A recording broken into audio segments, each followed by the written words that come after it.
Vamos ler. Como se foram multiplicando os homens na terra, e lhe nasceram filhas. Vendo os filhos de Deus, que as filhas dos homens eram formosas, tomaram para si mulheres, as que entre todas mais lhe agradaram. Aqui, então, esse versículo tem várias interpretações, várias linhas. Então, nós vamos apresentar para vocês a nossa linha, o que nós cremos, de acordo com vários homens de Deus do passado. Um deles é o G.H. Pember, que nós já mencionamos aqui quando falamos sobre a internet, sobre a questão das teorias e assim por diante, e também das contendas que há, dos conflitos que há entre os cristãos sobre o arrebatamento pré-tribulação, pós-tribulação e assim por diante. Tem vários autores, vários homens de Deus, entre os Irmãos Unidos, que escreveram livros que tiveram interpretação, e nós seguimos essa linha. Aqui os filhos de Deus, de acordo com várias interpretações, alguns dizem que são os filhos de Sete, da linha de Sete. Mas de acordo com o contexto, e de acordo com também a interpretação dos outros versículos que há na Bíblia, a nossa interpretação, o que nós entendemos é que esses filhos de Deus são os anjos caídos. Irmãos, hoje nós vamos avançar pouco a pouco. Hoje nós vamos revelar alguns mistérios ocultos que talvez alguns de vocês nunca ouviram falar, do mundo das trevas, do mundo do reino satânico, que a maioria dos seres humanos não entende, não vê, nunca ouviram falar dessas coisas, mas nós sentimos que agora, perto do tempo do fim, nós precisamos conhecer o nosso inimigo. Você lembra, queridos irmãos, que para ganhar uma guerra nós temos que conhecer quem? Precisamos conhecer a nós mesmos e conhecer os nossos inimigos. Então hoje nós vamos expor um pouco mais, algo mais do mundo das trevas, do mundo satânico. Coisas que nós não vemos, mas está lá. E se nós não estivermos conscientes que estão lá, nós podemos ser alvo dos ataques deles.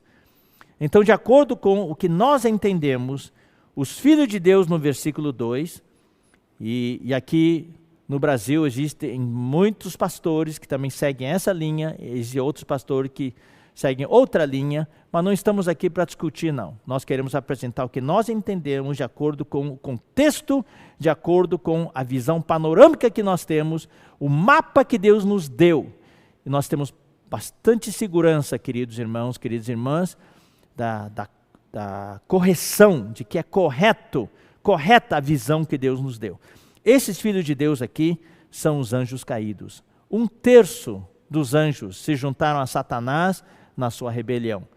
E toda vez que a Bíblia menciona filhos de Deus, se refere a anjos. Tá? Agora, se são anjos caídos ou anjos que estão com Deus, depende do contexto. Aqui, nesse contexto, são os anjos caídos. Vamos ler para confirmar que essa expressão filhos de Deus representam os anjos. Vamos ler Jó, o livro de Jó. Jó capítulo 1, versículo 6. Aqui, queridos irmãos, quando a gente dá essas explicações, você, primeiro tem que usar o seu espírito, tá? Tem que usar o seu espírito. Toda vez que a gente ouve a palavra de Deus, tem que exercitar o espírito. Segundo, você precisa também usar a sua mente aqui, para tentar entender a sequência das coisas. Coloque a sua mente no espírito. Tá certo, queridos irmãos? Eu espero que você possa entender. Se você não entender hoje à noite, volte a ouvir, quem sabe Deus possa ajudar você a entender. Vamos ler então Jó, capítulo 1, versículo 6. Num dia em que os filhos de Deus vieram apresentar-se perante o Senhor, veio também Satanás entre eles. Isso aqui é bem na antiguidade, no tempo de Jó. Você sabe, Jó foi o primeiro livro que foi escrito. Então, esses filhos de Deus são os anjos. Os anjos todos tinham entrada, eles tinham direito a estar na presença de Deus.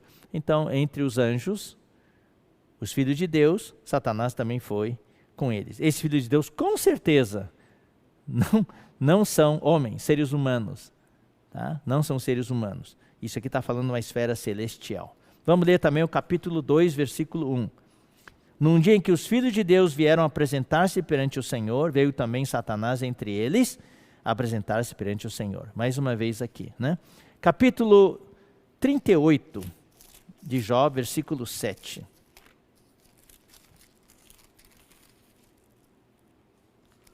Jó, capítulo 38, versículo 7. Aqui, no contexto inteiro, eu vou ler a partir do versículo 4, para nós podermos entender melhor. Onde estavas tu? É Deus questionando a Jó. Onde estavas tu quando eu lançava os fundamentos da terra? Está falando da criação aqui, da criação do universo. Então, houve um momento em que Cristo, como engenheiro de Deus, estava lançando os fundamentos da terra. Dize-mo, se tens entendimento. Quem lhe pôs as medidas, se é que o sabes? Ou quem estendeu sobre ela o cordel? Então, na criação, né, foi estendido um cordel sobre a terra, para medir a terra. Sobre que estão fundadas as suas bases? Ou quem lhe assentou a pedra angular? Quando as estrelas da alva juntas, alegremente cantavam. Quem eram eles? O ser humano nem tinha sido criado ainda. Quem são essas estrelas da alva? São os anjos. E olha, continua, olha o sinônimo. E rejubilavam todos os filhos de Deus. Quem são os filhos de Deus? São os anjos. Ainda não havia, a terra estava sendo criada, ainda não havia planta na terra, não havia animais na terra, muito menos o homem. Então essas estrelas da alva e os filhos de Deus são usados intercambiavelmente, são sinônimos, são os anjos. Então, voltando para Gênesis capítulo 6, versículo 2, estabelecida essa premissa de que os filhos de Deus aqui são os anjos caídos que se juntaram a Satanás em sua rebelião contra Deus. Tá? Vamos então ler Apocalipse capítulo 12, versículo 4. Apocalipse capítulo 12, versículo 4. É a primeira vez, é a única vez que, na verdade é o único lugar que nos mostra quantos anjos se juntaram a Satanás na sua rebelião. Aqui fala, a sua cauda arrastava a terça parte das estrelas do céu. Está vendo? Ó, estrelas do céu são anjos, como nós vimos naquele versículo de Jó. As quais lançou para a terra. A terça parte. Então isso mostra que 1/3 dos anjos se juntaram a Satanás na sua rebelião. Bom, então voltando a Gênesis 6, versículo 2 de novo. Esses filhos de Deus, portanto, são os anjos caídos que se juntaram a Satanás em sua rebelião, né, contra Deus, e se tornaram o quê? Se tornaram os principados e potestades no reino tenebroso de Satanás. O reino de Satanás tem duas partes. Tem a parte celeste, que é o ar que circunda, esse céu que fica em volta da terra, tá? E tem também a parte da terra, os mares. Então, o irmão Pedro Dong já explicou com bastante detalhe nos meses recentes, e eu também expliquei que na terra estão os demônios moram nos mares, e eles agem aqui na terra, mas no céu, nos lugares celestiais, em volta da terra, nessa atmosfera em volta da terra, e também no céu imediatamente superior, estão os anjos caídos, e eles ali têm os seus principados e potestades, que são áreas de influência. Cada país tem o seu céu, e o céu que está sobre cada país tem os seus principados e potestades, com os poderes das trevas, que exercem uma opressão sobre aquele país e uma influência negativa. Então, na Bíblia, no livro de Daniel, nós vimos ali o príncipe da Pérsia, o príncipe da Grécia, que nós também já lemos durante a conferência que houve em setembro, nós demos alguns detalhes sobre isso. E são os principados e potestades, são as autoridades espirituais das trevas. Eles, autoridades, principados, exercem o seu poder sobre os países do mundo. E esse poder está cada vez mais forte, por isso que o mundo hoje está cheio do mistério da iniquidade agindo. É um mistério porque essa influência é celestial, não vem do terceiro céu. O terceiro céu é onde Deus mora, mas aqui é a parte desse céu imediatamente superior à terra, em cima da terra. Ali estão os principados e potestades, eles estão lá. Tá? Então vamos ler mais alguns versículos para confirmar que Satanás tem o seu reino. O que hoje existe é uma guerra entre o reino de Deus e o reino de Satanás. Por isso que essa palavra que hoje está sendo falada sobre o exército de Deus é tão importante. Verdadeiramente, irmãos, uma guerra está sendo travada. Os olhos humanos não conseguem ver isso. É algo espiritual. Você não sente, querido irmão, querida irmã, que todo dia você trava uma batalha espiritual? Eu, neste momento, estou travando uma batalha espiritual. Você acha que é fácil falar essas coisas aqui? Desse púlpito? Não é fácil. É uma batalha espiritual. Quando você prega o evangelho para alguém, é uma batalha espiritual. Todos os dias, quando os comportores saem para a rua, é uma batalha espiritual. Quando você procura levar sua família para buscar a Deus, para viver a vida da igreja, é uma batalha espiritual. Toda vez que você sai para trabalhar, no final do dia você volta para casa e tem reunião de noite, você precisa servir, você precisa estar com os irmãos, é uma batalha espiritual. O jovem, querido jovem, a sua vida é uma batalha espiritual. Tantas tentações no mundo. Querido adolescente, se você está me assistindo aqui, é uma batalha espiritual. O mundo puxa você, aqueles poderes dos ares, os principados e potestades, exercem uma influência. Se nós não exercitarmos o nosso espírito, nós cedemos. A Bíblia fala que em 1 João, aquele que é nascido de Deus maligno não lhe toca. Esses poderes das trevas não conseguem tocar o nosso espírito. Por isso que é importante você e eu nos refugiarmos no espírito. Só no espírito que podemos vencer. Mas quando a gente está fora do espírito, nós somos alvo. Ele não pode tocar o nosso espírito, mas o inimigo, com esses poderes dos principados e potestades, pode tocar a sua mente, pode tocar a sua emoção. E a nossa mente, quando está frágil, a nossa emoção está frágil, a gente desmorona.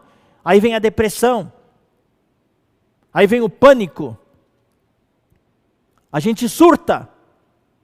Não se condenem se você experimenta isso. Isso é uma prova para você que é uma batalha que estamos travando hoje. Por isso que nós precisamos nos unir, precisamos edificar, construir essa rede de cuidado mútuo, para não deixar nenhum irmão ser levado pelo inimigo. Precisamos nos proteger uns aos outros. Precisamos orar uns pelos outros. Louvado seja o Senhor, quando a gente põe um pedido de oração nas redes sociais, todo mundo ora. Louvado seja o Senhor. Estes dias atrás nós oramos pela irmã Shana Dong, graças ao Senhor, uma cirurgia muito séria. E graças ao Senhor, o Senhor obteve a vitória. Precisamos continuar orando. E nós precisamos orar por cada um de vocês. Mesmo aqueles de quem a gente não sabe, nós sabemos que muitos de vocês estão passando por situações muito parecidas. Então a gente precisa orar. E quem está perto, está sabendo da situação, precisa orar mais ainda, porque é essa rede que a gente precisa construir entre os irmãos. Louvado seja o Senhor. Então, queridos irmãos, vamos ler Mateus. Quero mostrar essa guerra entre esses dois reinos. Existe o reino de Deus. Deus quer trazer o reino dele, mas tem um reino aqui na terra que impede, que não quer que o reino de Deus venha. Esse reino é o reino de Satanás. Vamos ler então Mateus capítulo 12. Versículo 26. Eu vou ler o contexto aqui para todo mundo entender. Versículo 22. Então lhe trouxeram um endemoniado, cego e mudo, e ele o curou, passando o mudo a falar e a ver. E toda a multidão se admirava e dizia: é este porventura o filho de Davi? Mas os fariseus, que estavam debaixo da influência dos poderes das trevas, ouvindo isto, murmuravam: Este não expele demônios, senão pelo poder de Belzebu, maioral dos demônios, o rei das moscas, que nós já falamos sobre isso. Jesus, porém, conhecendo-lhe os pensamentos, disse: olha só, todo reino dividido contra si mesmo ficará deserto. Jesus falou uma palavra de sabedoria aqui. Toda cidade ou casa dividida contra si mesma não subsistirá. Inclusive a gente aplicou essa palavra para a igreja. A igreja é o reino de Deus aqui na terra hoje. Se uma igreja está dividida contra si mesma, os irmãos brigam, não vai subsistir. Se uma família, marido e mulher brigam toda hora, pais e filhos brigam, não vai subsistir. Então aqui fala, toda cidade ou casa dividida contra si mesma não subsistirá. Agora, se Satanás expele Satanás, se vocês estão dizendo, fariseus, que eu estou expulsando demônios em nome de Belzebu, ou seja, isso é a mesma coisa de dizer que Satanás está expulsando Satanás. Dividido está contra si mesmo. Se o rei dos demônios expulsa os próprios demônios, então está dividido. Daí o que vai acontecer? Como, pois? Daí vem a pergunta de Jesus. Como, pois, subsistirá o seu reino? Reino de quem? Reino de Satanás. Então aqui Jesus revelou para as pessoas que estavam presentes, de uma maneira claríssima, que Satanás tem um reino.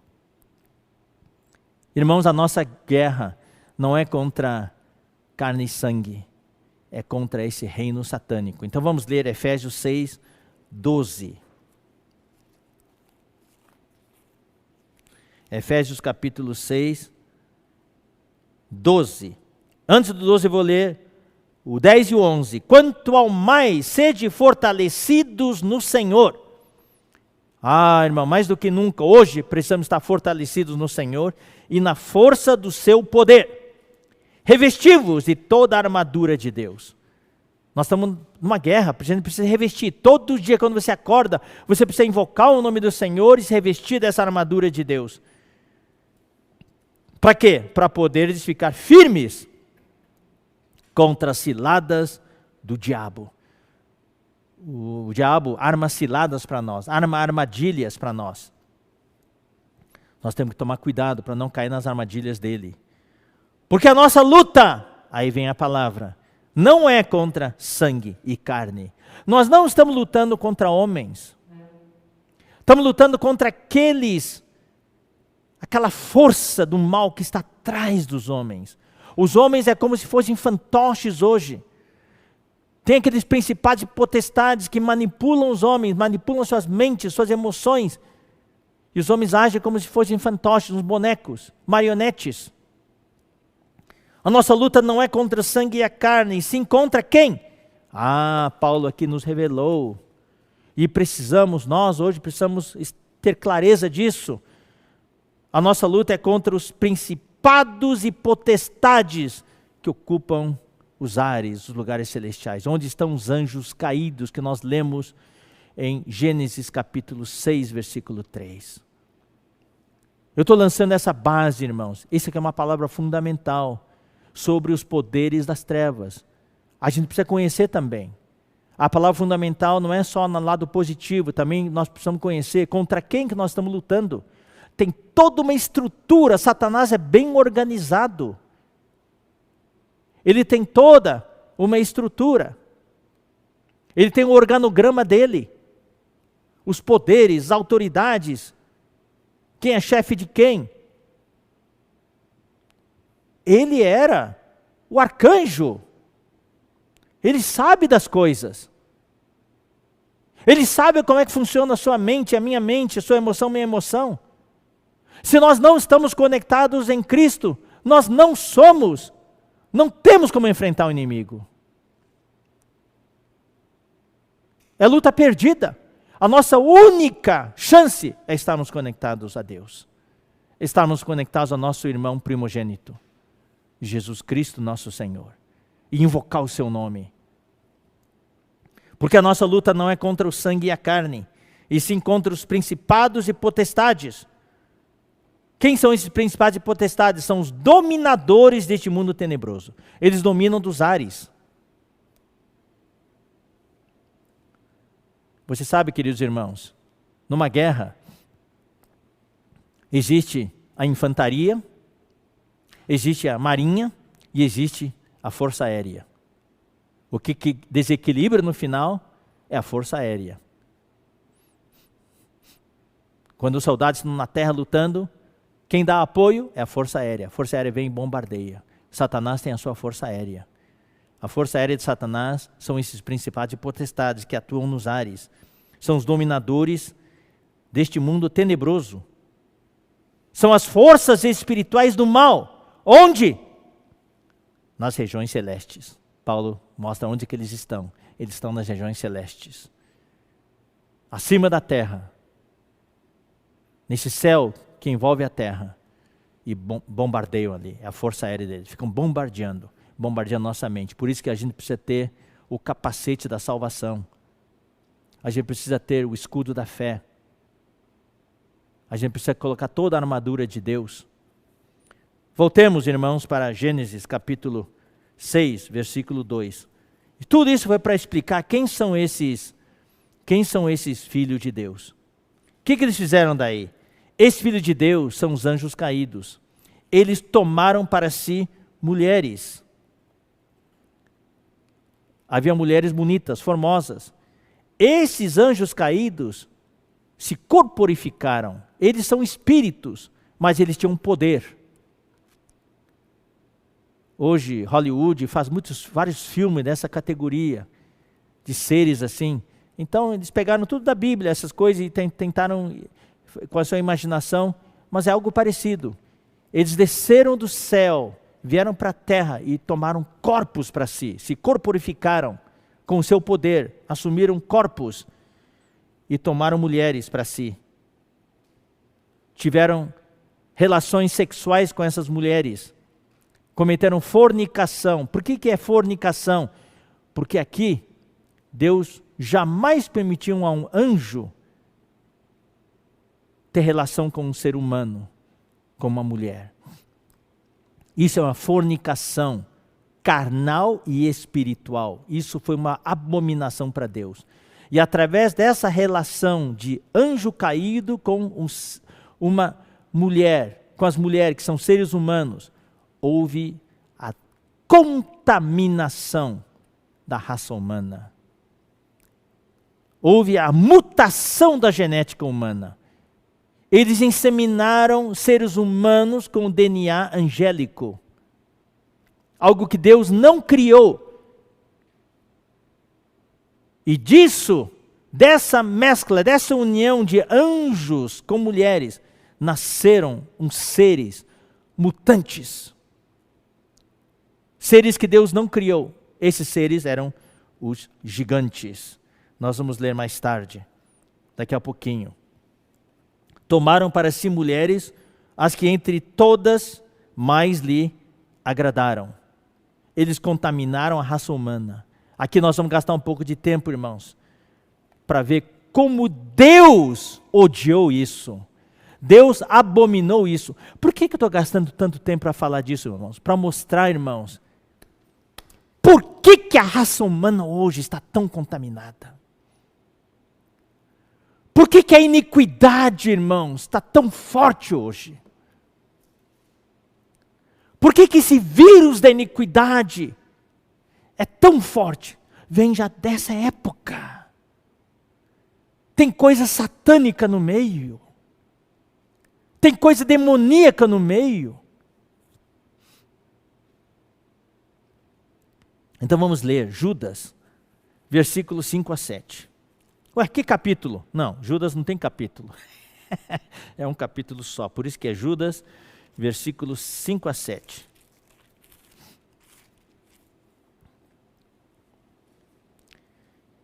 Quero, pois, lembrar-vos, embora já estejais cientes de tudo uma vez por todas, que o Senhor, tendo libertado um povo, eu quero gastar tempo aqui, irmãos, para saborear cada versículo, cada frase.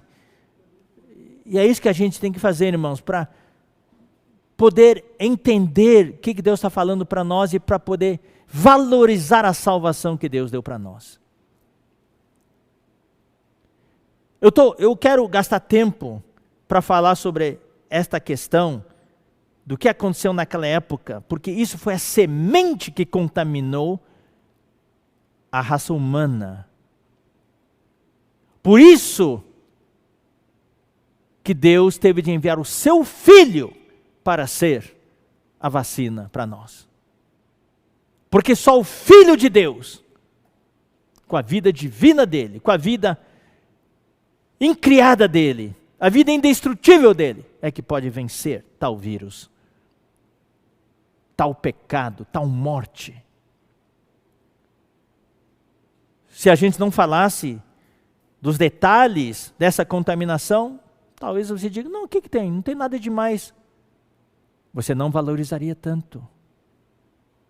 Então eu quero mostrar para vocês a seriedade da questão e como Deus leva a sério essa questão. Não nos envolvamos com isso, queridos irmãos. Deus odeia isso. Vamos ler então os versículos. Aqui fala, tendo Deus libertado um povo, tirando-o da terra do Egito. Olha só, destruiu, depois os que não creram. Esse Deus de amor, esse Deus de misericórdia que estendeu o seu braço lá no Egito para salvar o seu povo, tirar o seu povo do Egito. Esse mesmo Deus destruiu depois os que não creram. São aqueles que caíram no deserto. Irmãos queridos, não pensemos que hoje é diferente. A diferença é que hoje nós ainda vivemos na era da graça. Mas vai chegar o dia quando Deus vai julgar este mundo. Quando na grande tribulação virá o juízo de Deus. E se nós formos esses que não creram, nós vamos ser julgados e destruídos juntamente com o mundo.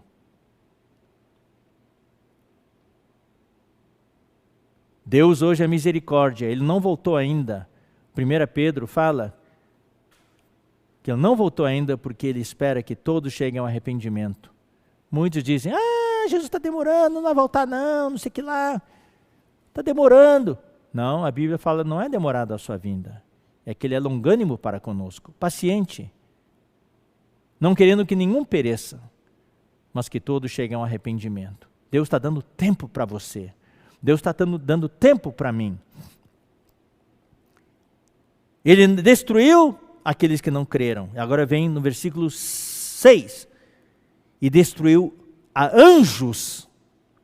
Que anjos são esses? São esses anjos caídos de Gênesis capítulo 6, versículo 3. Os que não guardaram o seu estado original, mas abandonaram o seu próprio domicílio. Que estado original é esse? Eles deveriam estar nos céus. Eles são seres angélicos. Eles deveriam ter mantido o seu domicílio, a sua residência nos céus, mas eles não guardaram o seu estado original e abandonaram o seu domicílio, vieram para a terra e se misturaram com as mulheres. Tiveram relações com as mulheres. Então vou explicar um pouquinho essa palavra estado original. Esse estado original, a palavra grega é arche, que significa começo, princípio, origem. É a mesma palavra que no princípio era o verbo. E o verbo estava com Deus e o verbo era Deus. No princípio, no arche. Esse princípio é o começo. Mas aqui, essa palavra princípio, começo, origem, diz respeito ao poder. Esses anjos caídos tinham poder.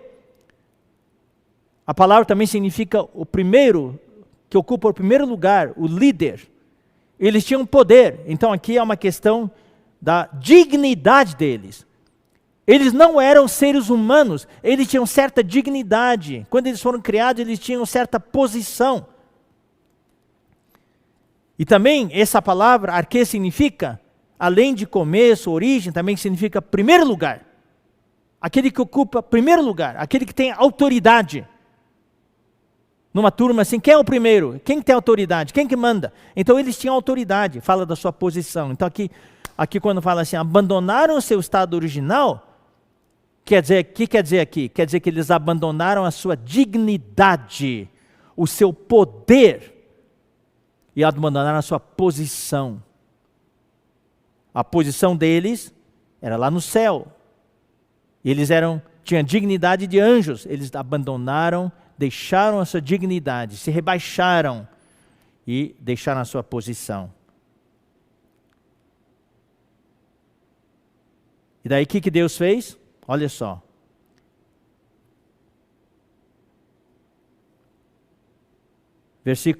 Eu vou ler o final do versículo 4.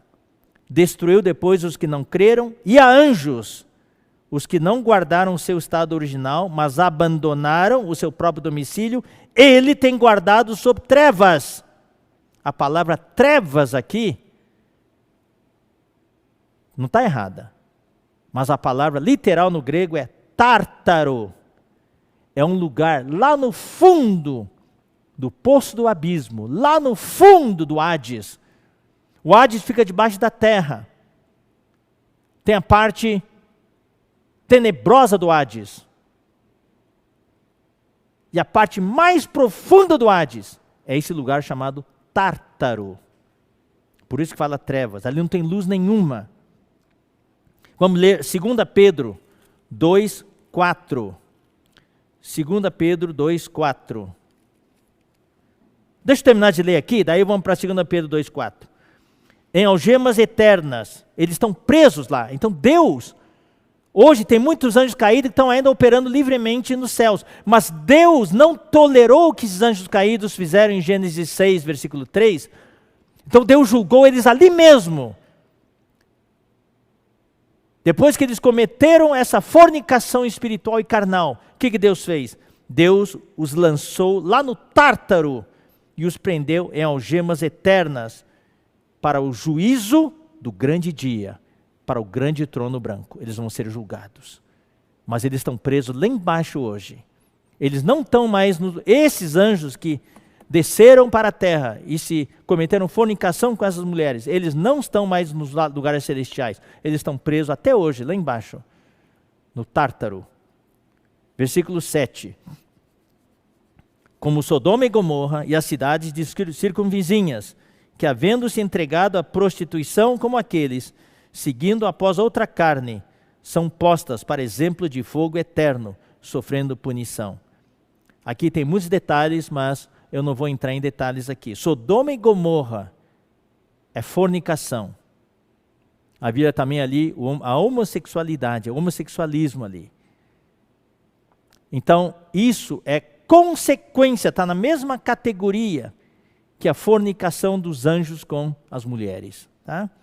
Bom, vamos voltar e falar um pouquinho sobre esse Tártaro. É muito importante que os irmãos entendam. Vamos ler 2 Pedro 2:4. Irmãos, essas coisas talvez muitos de vocês nunca ouviram, mas é importante vocês saberem que além do nosso mundo que existe aqui na terra, existe outro mundo das trevas. E hoje nós estamos expondo várias partes do mundo das trevas. Paulo, quando ele teve a visão, quando ele saiu do seu corpo, daí ele fala assim, se ela foi no corpo ou fora do corpo, não sei. Ele falou que foi para o paraíso, ele foi para o Hades. Paulo conheceu todas as partes do universo. Ele conhecia a terra, ele conheceu o Hades, representado pela palavra paraíso, que fica debaixo da terra, e ele conheceu o terceiro céu também. E lá no Hades ele viu tudo. Tá? Também essa parte tenebrosa. Então vamos ler 2 Pedro 2:4.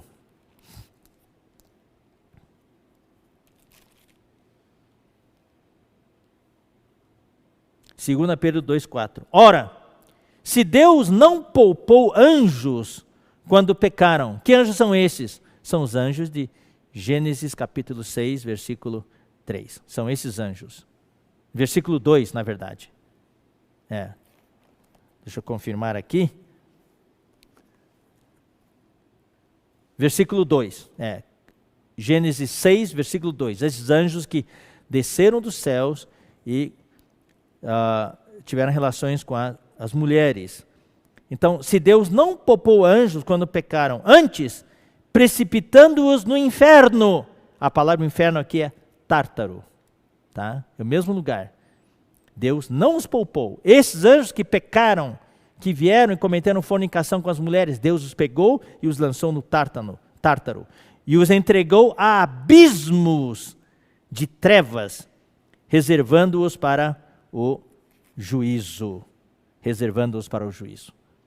Esse lugar, Tártaro, é o abismo de trevas. Então, esse juízo, queridos irmãos, esse juízo, vamos ler, Apocalipse capítulo 20.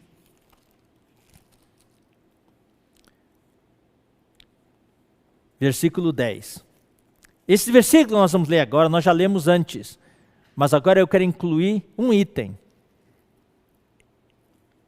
Versículo 10. O diabo, o sedutor deles, isso foi depois da batalha de Armagedon, foi lançado, depois do milênio, o diabo, o sedutor deles, foi lançado para dentro do lago de fogo e enxofre, onde já se encontram não só a besta, como também o falso profeta.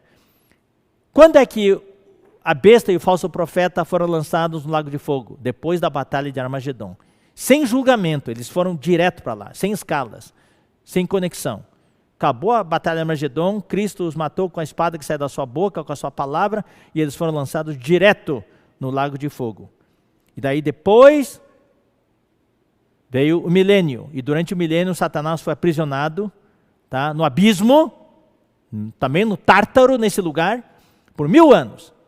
E depois ele foi solto e ainda seduziu muitos que estavam sobre a terra. Incrível, aqueles que experimentaram um reino maravilhoso, o reino milenar, os incrédulos, as nações, e ainda se juntaram a Satanás.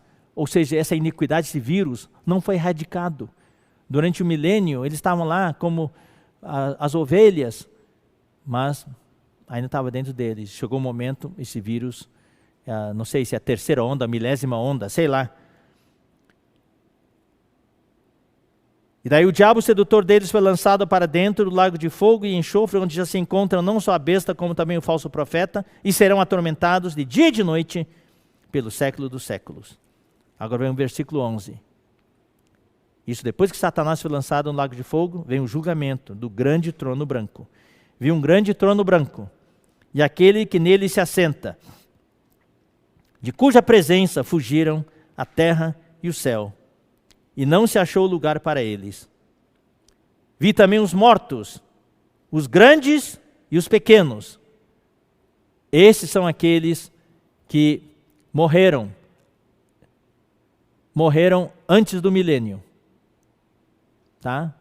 Eles só vão ser ressuscitados, esses são os incrédulos que morreram antes do milênio. Eles só vão ser ressuscitados depois do milênio. Por isso que a Bíblia fala que quando chegar o juízo final, Deus há de julgar os vivos e os mortos. Os vivos são aqueles que sobreviveram durante o milênio, tá certo? Antes do milênio, tem aqueles incrédulos vivos, eles foram julgados, tá? Lá em Jerusalém, separados entre os cabritos e as ovelhas. Os cabritos também foram lançados para dentro do lago de fogo.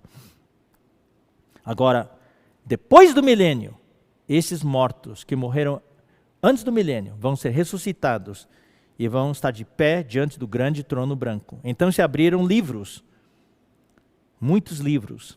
Ainda outro livro, o livro da vida, foi aberto.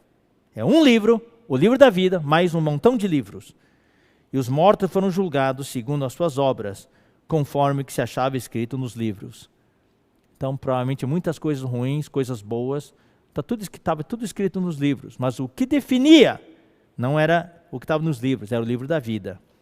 Deu o mar os mortos que nele estavam. Aqui, esse mar, os mortos do mar, não se refere a seres humanos.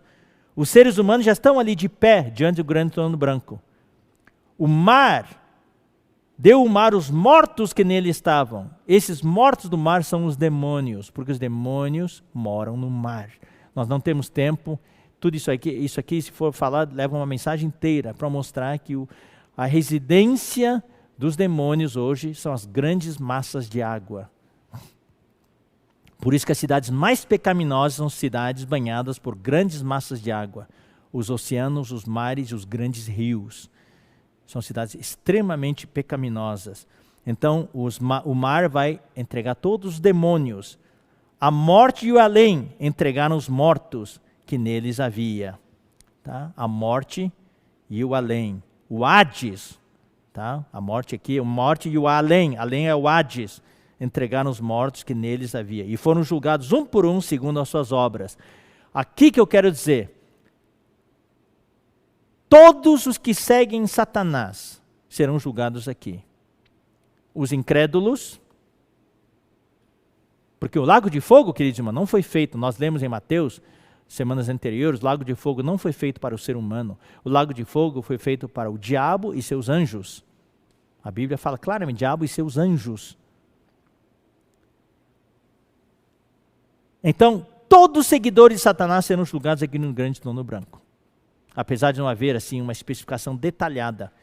Os seres humanos, já vimos no versículo 12, os mortos, os grandes e os pequenos. Aqui vão entregar os demônios e o Hades também. Aqui também os anjos caídos estão incluídos. Então nesse grande trono branco serão julgados os incrédulos, seres humanos incrédulos, seguidores do diabo. Vão ser julgados os demônios, que são também das forças do mal, e os anjos caídos, que se juntaram a Satanás em sua rebelião. Aqueles que estavam operando nos lugares celestiais e que durante a grande tribulação Deus lançou para a terra, e eles começaram a operar aqui na terra. E esses anjos caídos estavam presos no Tártaro. Todos vão ser libertados e vão ser julgados. E eles vão ser julgados um por um. Versículo 14. Então a morte e o inferno aqui é o Hades, foram lançados para dentro do lago de fogo. Muita gente fala assim, o inferno, vai para o inferno. Não, o inferno, o Hades, é só uma cadeia. Você sabe, né? Um prisioneiro, quando é preso, vai para a cadeia. Depois que ele é julgado, ele vai para a penitenciária. O Hades é a cadeia, é algo temporário. O lago de fogo, sim, é o presídio, é penitenciária, vai cumprir pena eterna. Esta é a segunda morte, o lago de fogo. E aí vem o versículo 15. E se alguém não foi achado inscrito no livro da vida, esse foi lançado para dentro do lago de fogo. Meu tempo.